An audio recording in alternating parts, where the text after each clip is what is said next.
How to add a custom camera widget to the home screen on the Samsung Galaxy S25, S25 Plus, or the S25 Ultra.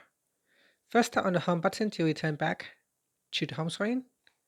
Then go to the home screen page that you would like to add the widget. Next, touch and hold on the home screen. Then tap on Widgets.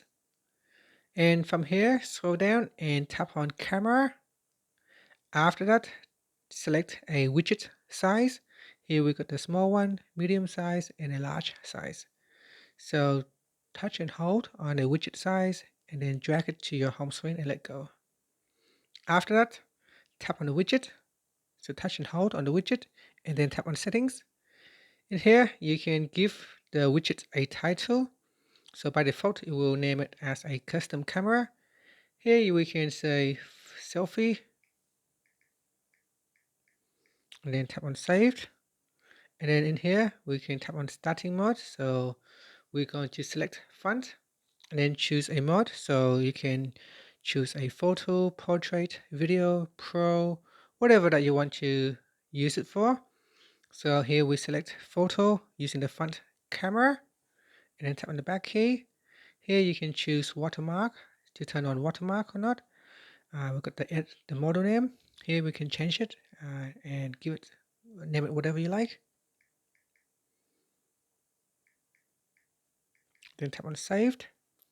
Here we can also choose to insert the date and then tap on the back key.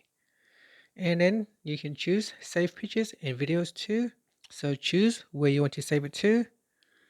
And after that, tap on save. Here we go. You can also choose a widget background as well. So select an image. And here select an image from your gallery. At the moment, I only have one, so I'll select this one. And then tap on saved. And then tap on saved.